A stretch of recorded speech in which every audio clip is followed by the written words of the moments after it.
and to all our televiewers, right? After Prime Minister Shinzo Abe's declaration of state of emergency in 7 cities, here's what's happening in some big cities of Japan today. Here in Tokyo, some food restaurants are still open, daycares and drugstores as well. There are still more than few people seen on trains. Schools are already closed, but nurseries are still open as of today. Parents who are staying at home are encouraged to have their kids at home with them as well until May 6th. In Osaka, most supermarkets and drug stores are still open. One of our correspondents there even saw a long line of people in front of a drugstore earlier. In Osaka, daycares are still open too. However, department stores closes earlier at 7 p.m. In other areas, some companies until yesterday, April 7th, worked from home 2 to 3 days a week. But today, after the state of emergency was declared, all regular employees were required to work from home until the end of April. Other employees, part-time and dispatch employees, were asked to observe social distancing by not allowing them to use public places such as meeting spaces and cafeterias. Alma? All right. Aside from the state of emergency, Japan also unveiled a stimulus package that Prime Minister Abe described as among the world's biggest to soften the economic blow or impact of the coronavirus. Can you tell us more about this stimulus package of Japan? Yes, Alma. Prime Minister Abe's cabinet will also finalize the stimulus package worth 108 trillion yen, or US dollar 990 billion, equal to 20% of Japan's economic output, to cushion the impact of the epidemic on the world's third largest economy. In the package, the government referred to the pandemic as the biggest crisis the global economy has faced since World War II.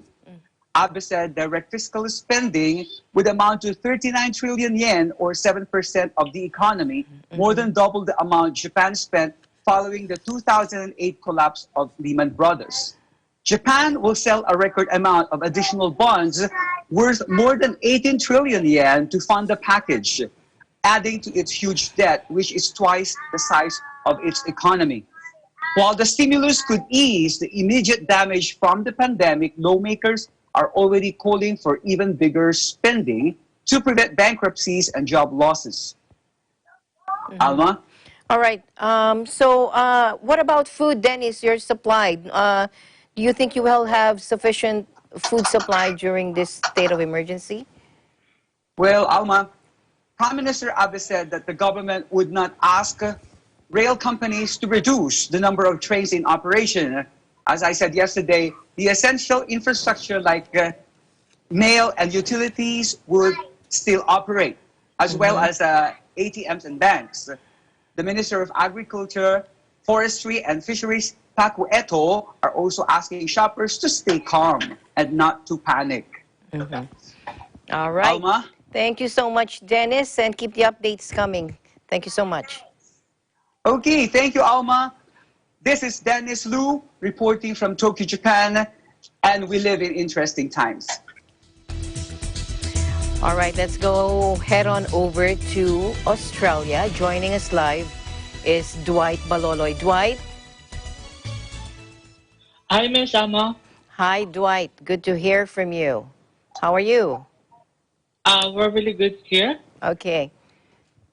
So what are your here's the updates for latest. us? Yeah, go ahead. So here's the latest updates of the COVID-19 situation here in Victoria, Australia. So it's still on stage 3 restriction across Victoria, Australia. So this will go for 4 weeks and will still be reviewed depending on the situation of COVID-19 here in Victoria, Australia.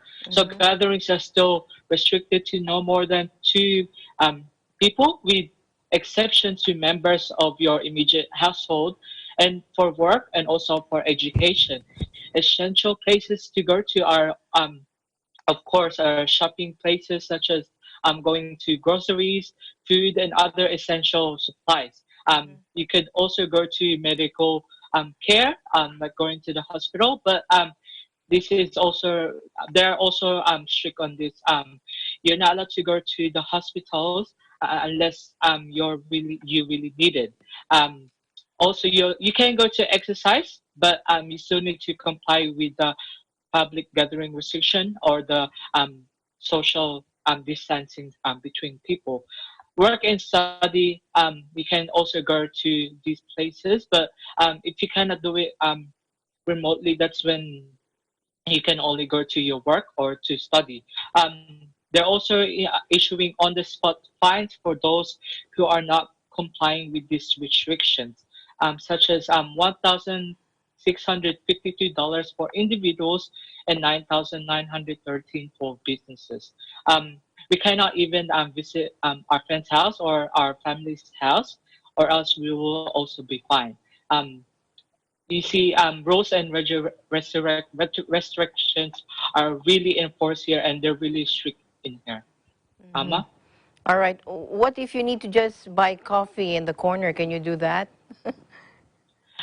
They're encouraging us to buy what we need. So, if, for Okay. example, a certain week we need to go to a grocery, we need to buy as much as we could so that we don't need to go to the grocery store as much as we can. Okay. What about the elderly? How is Australia doing with the elderly? How are they taking care of them? So the elderly, for those in the aged care or in the retirement villages, visitors are not allowed to visit them, so that Mm-hmm. they're really isolated, and the COVID-19 would not affect those residential areas. Mm-hmm. All right. And give us a picture of Victoria, Australia now. How is it like after the Um, with how many weeks now since the lockdown? I think it's going to 3 weeks, two Okay. weeks now. Mm-hmm. Yeah, and it's like a ghost town. Actually, I haven't been out as much as I can because of the situation. But the last time I went out, the shopping place that I visit for grocery, it's really like a ghost town. It's only the essential stuff that you could visit there. Mm-hmm. All right. But public transport, is it still ongoing? Can you still? Um, Yeah, go ahead. Yes, public transport are still ongoing, but they are on weekend timetables. So it's really not as much. It's not frequent anymore compared to peak days we have, like in the mornings and evenings, where there's a lot of people working. So public transport were really packed, but at the moment it's on weekend timetable. All right. Okay, and our frontliners, our health workers over there, do you have any news about them? Are they being taken care of? How are Yes, the they government. doing? Mm-hmm. How is the government Yes, the taking care? government. Yeah, the government are really taking care of them. They're giving them much support, and even like including PPEs, they're really supporting these resources for them. Mm-hmm. Okay. All right. Thank you very much. I wish we had more time, but thank you for your time, Dwight, and keep the updates coming. We'll be hearing more from you. Please stay healthy and keep safe. Thank you so much. Much appreciated. Thank you. Thank you, Miss Alma. This is Dwight Albert Palolo reporting from Melbourne, Australia, and we live in interesting times. Thank you to our EBC correspondents around the world. And that is the latest news. I'm Alma Angeles, and we live in interesting times.